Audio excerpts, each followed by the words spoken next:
इस देश में महिलाओं की संख्या पुरुषों से काफी ज्यादा है। पूरी दुनिया के पुरुषों के लिए ये देश घूमने की पहली पसंद बन चुका है। यहाँ की प्राकृतिक सुंदरता, लोगों का रहन-सहन और संस्कृति इसे बहुत खास बना देती है।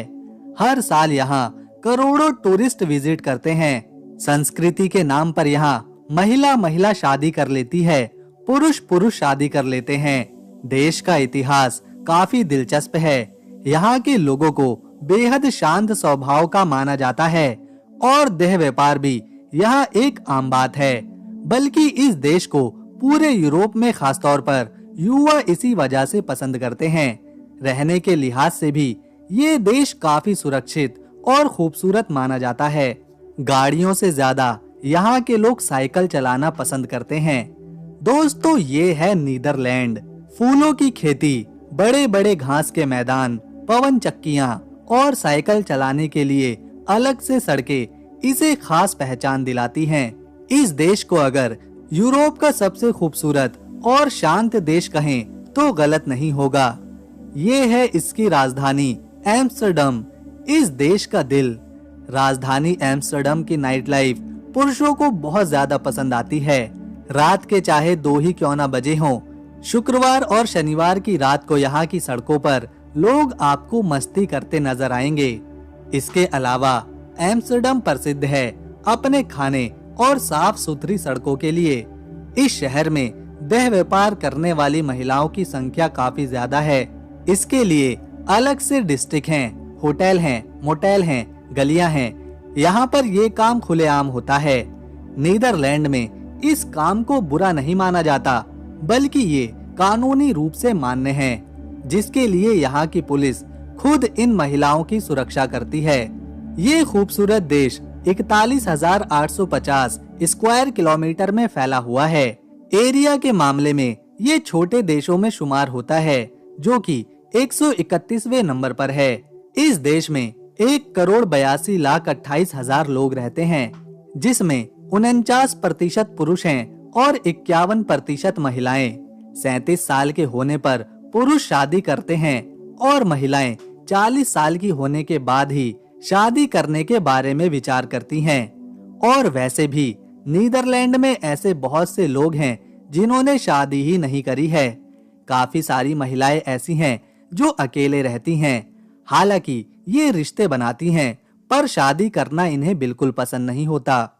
नीदरलैंड में चलने वाली करेंसी यूरो है, जो कि इंडिया के 93 रुपए के बराबर है। नीदरलैंड में एक जगह है बार्ले नसाओ। यहाँ की सड़कों पर घरों के पास 2 देशों का बॉर्डर है। ये कोई दीवार नहीं है, कोई फेंस नहीं है, बल्कि सड़क पर एक ब्लैक पट्टी बनाई गई है जिस पर क्रॉस के निशान हैं। ये कुछ और नहीं बल्कि 2 देशों के बीच का बॉर्डर है। एक तरफ नीदरलैंड है तो दूसरी तरफ बेल्जियम। इससे लोगों का ही फायदा होता है। इन्हें दोनों देशों की सुविधाएं मिल जाती हैं। एक तरफ आपको नीदरलैंड का झंडा लगा मिलेगा तो दूसरी तरफ बेल्जियम का। कई बार तो ये बॉर्डर लोगों के घरों के बीच से गुजरता है, जिससे उस घर का आधा हिस्सा नीदरलैंड में तो आधा हिस्सा बेल्जियम में आता है। एक कदम इस लाइन से पार रखा तो अलग देश, दूसरा कदम लाइन के उस पार रखा तो एक अलग देश। ऐसा बहुत ही कम देखने को मिलता है। कुछ सेकंड में आप एक देश से दूसरे देश में जा सकते हैं, बस एक कदम बढ़ाने की जरूरत है। ये जगह टूरिस्टों के लिए काफी आकर्षण का केंद्र रहती है। लोग आते हैं और एक ही देश में रहकर 2 देशों का मजा उठाते हैं। नीदरलैंड में दुनिया का सबसे बड़ा देह व्यापार का अड्डा है, जो है राजधानी एम्स्टर्डम में। इसे 3 अलग अलग हिस्सों में बांटा गया है। इन बिल्डिंग से महिलाएं पुरुषों को आकर्षित करने, उन्हें बुलाने के लिए इशारे करती हैं, अनोखे तरीके से देखती हैं। ये गलियां हल्की लाल रोशनी से चमचमाती रहती हैं। यहाँ की दुकानें भी खास हैं। 300 खिड़कियां ऐसी हैं जिनके शीशों से महिलाएं पुरुषों को रिझाने की कोशिश करती रहती हैं। इन सभी महिलाओं की कमाई के अनुसार इन्हें यहाँ पर टैक्स देना होता है। ये सब 1980 से यहाँ पर कानूनी रूप से हो रहा है। पूरे इलाके को सरकार अपनी निगरानी में रखती है। महिलाओं का समय समय पर चेकअप किया जाता है, मेडिकल सुविधाएं दी जाती हैं, इन्हें सुरक्षित रखा जाता है, साफ सफाई पर ध्यान दिया जाता है ताकि ज्यादा से ज्यादा कस्टमर इनके पास आ सकें। हाल ही में यहाँ एक और नया एरिया इसी तरह का बनाया गया है, जिन्हें ये महिलाएं किराए पर ले रही हैं। इसमें साफ सुथरी गलियां और कमरे हैं जहां वो अपने कस्टमर को ला सकती हैं और सरकार ने इन कमरों का किराया काफी कम रखा है ताकि इस काम से जुड़ी महिलाओं को ज्यादा से ज्यादा फायदा हो सके, बिचौलियों की जरूरत ही ना पड़े। नीदरलैंड के लोगों को सबसे लंबा माना जाता है क्योंकि यहाँ के लोगों की औसतन लंबाई पुरुषों में 5 फीट 11 इंच और महिलाएं 5 फीट 6 इंच की होती हैं। यहाँ पर कोई भी कहीं भी बिना डरे घूम सकता है, फिर चाहे वो दिन हो या फिर रात के 12 बजे हो या फिर जंगल हो या कोई सुनसान जगह, किसी को कोई खतरा नहीं। जेल तो बनाई गई हैं, पर इन जेलों में कैदी ढूंढने से भी नहीं मिलते। साल 2013 की बात है जब नीदरलैंड की 8 जेलों को बंद कर दिया गया था क्योंकि उनमें रखने के लिए कैदी ही नहीं बचे थे। इस देश का कानून सख्त है जिस वजह से लोग क्राइम कम ही करते हैं। इसके अलावा जो कुछ कैदी हैं भी उन्हें सीधा जेल में नहीं डाल दिया जाता, बल्कि उन्हें सुधारने के लिए सुधार गृहों में भेजा जाता है जहां उन्हें एक अच्छे नागरिक बनने और क्राइम से दूर रहने के लिए प्रेरित किया जाता है। इसी वजह से आज नीदरलैंड दुनिया के सबसे सुरक्षित देशों में से एक है। यहाँ की 50% आबादी ईसाई धर्म को फॉलो करती है। 42% में ऐसे लोग हैं जो किसी भी धर्म पर यकीन नहीं रखते। 6% में इस्लाम को मानने वाले रहते हैं। 0.5% में हिंदू हैं। 0.5% में यहूदी हैं। बाकी 1% में अन्य धर्मों के लोग आते हैं। नीदरलैंड अपने सुंदर फूलों के लिए भी प्रसिद्ध है। यहाँ फूलों की खेती सबसे ज्यादा करी जाती है और दुनिया भर में सबसे बड़ा देश है नीदरलैंड जो फूल निर्यात करता है। खासकर ट्यूलिप को यहाँ पर सबसे ज्यादा एक्सपोर्ट किया जाता है। 17वीं शताब्दी में ट्यूलिप फूलों का निर्यात डच की अर्थव्यवस्था का बड़ा हिस्सा था और आज भी है। यहाँ का लिस्से एरिया और कियोकेनहॉफ गार्डन दुनिया का सबसे बड़ा ट्यूलिप उगाने वाला गार्डन है। इसके अलावा इस देश में दुनिया का सबसे बड़ा फ्लावर ऑक्शन भी होता है। यहाँ से रोजाना करोड़ों फूल बेचे जाते हैं। ट्यूलिप, गुलाब, लिली इसमें शामिल हैं। दुनिया का 60% फूलों की जरूरत यहीं से पूरी होती है। अमेरिका, ब्रिटेन, फ्रांस, जर्मनी इससे फूल खरीदने वाले बड़े देश हैं। यहाँ फूलों की खेती एडवांस मशीनों से होती है। फूल उगाने के लिए नई टेक्नोलॉजी का इस्तेमाल किया जाता है जिससे ज्यादा से ज्यादा फूल उगाए जा सकें। दोस्तों, नीदरलैंड की सरकार ने गैसोलीन और पेट्रोल को बेचने पर बैन करने पर कई योजनाएं बनाई हैं। साल 2030 तक नीदरलैंड में पेट्रोल, डीजल से चलने वाली गाड़ियों को बेचने पर पूरी तरह से रोक लगा दी जाएगी और इसकी शुरुआत हो चुकी है। कई ऐसे शोरूम हैं जहां सिर्फ इलेक्ट्रिक व्हीकल ही बेचे जाते हैं। पूरे देश में तेजी के साथ इलेक्ट्रिक व्हीकल को बढ़ावा मिल रहा है। जगह जगह पर चार्जिंग स्टेशन खुल रहे हैं। लोगों ने खुद पर्यावरण और क्लाइमेट चेंज की समस्या को देखते हुए पेट्रोल और डीजल से चलने वाली गाड़ियों का इस्तेमाल करना भी बंद कर दिया है और अब यहाँ पेट्रोल की खपत भी कम हो रही है। इससे नीदरलैंड का पर्यावरण और साफ आबो हवा हर किसी को पसंद आ रही है। हवा में किसी तरह का कोई प्रदूषण नहीं है। देश पूरी तरह से कार्बन फ्री बनता जा रहा है।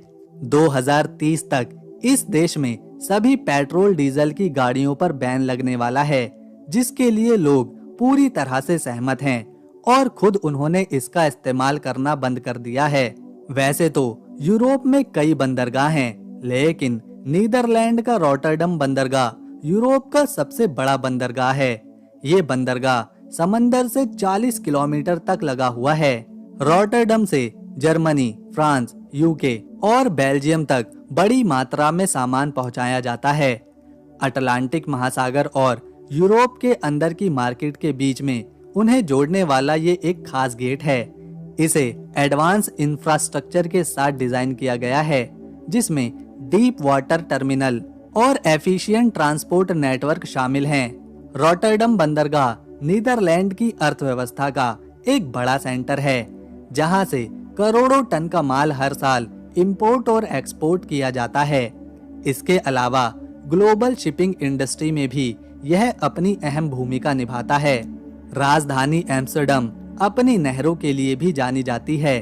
इस शहर की खूबसूरती, इमारतें, पुरानी बिल्डिंग्स और साफ नहरें इसे और खूबसूरत बना देती हैं। ये नहरें इतनी कमाल की हैं कि यूनेस्को ने इन्हें अपनी वर्ल्ड हेरिटेज साइट्स में भी शामिल किया हुआ है। लोग छोटी छोटी बोट्स का सफर करते हैं, जिससे पूरे शहर को देखा जा सकता है। ये नहरें शहर के हर कोने से जुड़ी हैं, मानो ये कोई सड़कों के नेटवर्क की तरह हो।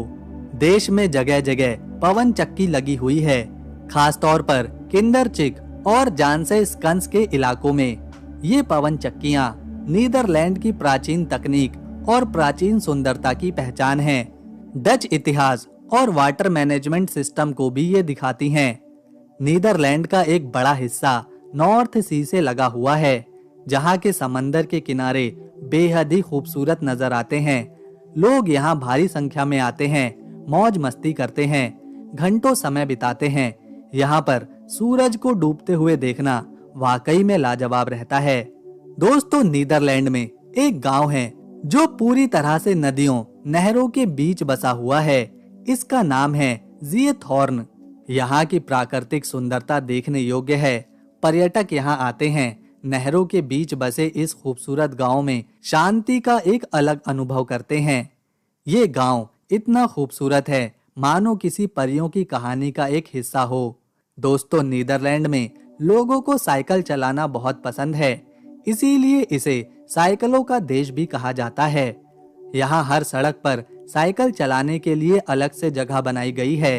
लोग गाड़ियों से ज्यादा साइकिल चलाना पसंद करते हैं। साइकिल से ऑफिस जाते हैं, स्कूल जाते हैं, कॉलेज जाते हैं, शॉपिंग करते हैं, यहाँ तक कि चर्च भी जाते हैं।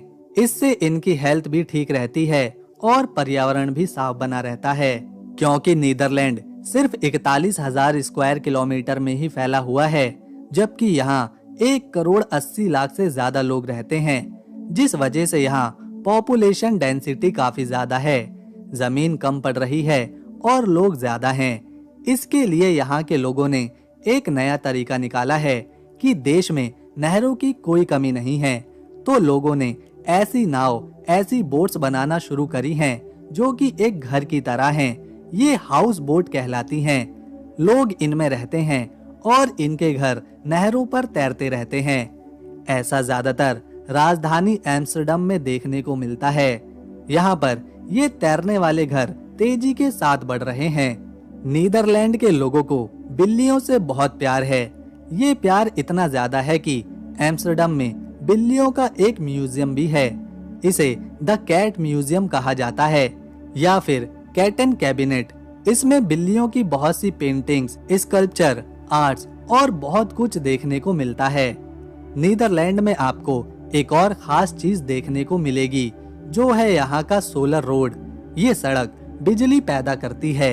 ये दुनिया का पहला सोलर रोड है जिससे बिजली बनाई जाती है। इस सड़क पर सिर्फ साइकिल ही चलाई जाती हैं। नीदरलैंड में सबसे ज्यादा डच भाषा बोलने वाले लोग हैं और डच यहाँ की ऑफिशियल लैंग्वेज भी है। इसके अलावा फ्रिस्क, इंग्लिश, जर्मन और फ्रेंच भी यहाँ के लोग बोलते हैं। इस देश ने 1 अप्रैल साल 2001 को सेम सेक्स मैरिज यानी कि पुरुष पुरुष और महिला महिला की शादी को कानूनी रूप से मान्यता दी थी, जिसके बाद यहाँ कई ऐसे जोड़ों ने शादी करी जो सेम सेक्स के हैं। इसके अलावा दुनिया भर से ऐसे कई जोड़े यहाँ रहने भी आए। इस तरह नीदरलैंड ऐसा पहला देश बना जिसने इसे कानूनी रूप से मान्यता दी और आज दुनिया भर में इसकी मांग करी जाती है, जिसमें से कुछ देशों ने इसे अपना भी लिया है। ये देश इतना सुंदर और शांत है कि हर साल 2 करोड़ से ज्यादा टूरिस्ट यहाँ पर सिर्फ घूमने और अपनी छुट्टी बिताने आते हैं। इसमें खास तौर पर ऐसे टूरिस्ट ज्यादा होते हैं जिनकी उम्र 30 से 40 साल के बीच है, क्योंकि यहाँ उनके मुताबिक हर चीज मिलती है। फिर चाहे शांति हो, प्राकृतिक सुंदरता हो या फिर खूबसूरत महिलाएं। ये देश वेस्टर्न यूरोप में आता है, जो कि नॉर्थ सी से लगा हुआ है। इसके ईस्ट में जर्मनी है, जिसके बीच का बॉर्डर 577 किलोमीटर है, जबकि इसके साउथ में बेल्जियम देश है और इन दोनों देशों के बीच 460 किलोमीटर लंबा बॉर्डर है। यहाँ पर एक अनोखा त्योहार मनाया जाता है, जिसे किंग्स डे बोलते हैं। हर साल 27 अप्रैल को नीदरलैंड के लोग इसे मनाते हैं, क्योंकि 30 अप्रैल 2013 में विलियम अलेक्जेंडर पहली बार राजा बने थे। 27 अप्रैल को उनका जन्मदिन आता है और इसी दिन इस त्योहार को मनाते हैं। इस दिन यहाँ के सारे लोग संतरी रंग के कपड़े पहनते हैं, क्योंकि नीदरलैंड में संतरी रंग राष्ट्रीय रंग है। पूरा शहर, राजधानी एम्स्टर्डम संतरी रंग से सजा दिया जाता है। सड़कों पर नई दुकानें लगती हैं, जिसमें अलग अलग तरह का सामान बिकता है। इस दिन हर जगह संगीत, डांस और कंपटीशन कराए जाते हैं। लोग नहरों के किनारे बोट्स पर पार्टी करते हैं। राजा और रानी खुद लोगों को पार्टी देते हैं, उनके साथ रहते हैं। नीदरलैंड में जिस तरह फूलों की खेती होती है, ठीक उसी तरह यहाँ बड़ी संख्या में भेड़ें पाली जाती हैं। उनका ऊन, मीट बेचकर इन्हें काफी फायदा होता है। इस देश में ऐसे कई फार्म हैं जो सिर्फ भेड़ पालन करते हैं। बड़ी बड़ी फैक्ट्रीज हैं जहां इनके मीट और ऊन की प्रोसेसिंग करी जाती है। इस सेक्टर से भी यहाँ की अर्थव्यवस्था का एक बड़ा हिस्सा आता है। दोस्तों, इस देश की फिलिप कंपनी पहली बार 1967 में ऑडियो टेप लेकर आई थी। इसके बाद 1972 में इन्होंने वीडियो टेप बनाया और फिर 1982 में सीडी और तो और 1985 में सीडी रोम का आविष्कार भी यही हुआ था। अब तक नीदरलैंड ने 6 नोबेल प्राइज अपने नाम किए हैं। साल 1976 में विलियम फ्रेडरिक ने लिटरेचर में नोबेल प्राइज जीता था। इससे पहले साल 1953 में फ्रिट्ज जर्निक ने फिजिक्स में नोबेल प्राइज जीता। इन्होंने फेज कॉन्ट्रास्ट माइक्रोस्कोपी टेक्निक बनाई थी। इससे भी पहले 1901 में वॉन हॉफ ने केमिस्ट्री में नोबेल प्राइज जीता था। इन्होंने लॉ ऑफ केमिकल डायनामिक्स और ऑस्मोटिक प्रेशर की खोज करी थी। साल 1987 में टॉनी हॉफनेट ने शांति के लिए ये पुरस्कार जीता और 1969 में जैन टिनबर्गन और रेंजर फ्रिश को इकोनॉमिक्स में नोबेल प्राइज मिला था। इससे पता चलता है कि नीदरलैंड के लोग कितने ज्यादा पढ़े लिखे और नई नई चीजों को खोज करने में दिलचस्पी रखते हैं। तो दोस्तों, अगर आपको हमारी नीदरलैंड की ये वीडियो पसंद आई और इन्फॉर्मेशन अच्छी लगी, तो इस वीडियो को एक लाइक दें, शेयर करें और चैनल को सब्सक्राइब कर बेल आइकन दबाएं, ताकि आने वाली नई वीडियो की अपडेट आपको मिले सबसे पहले। हम मिलेंगे नेक्स्ट वीडियो में। तब तक के लिए नमस्कार, अपना ख्याल रखें।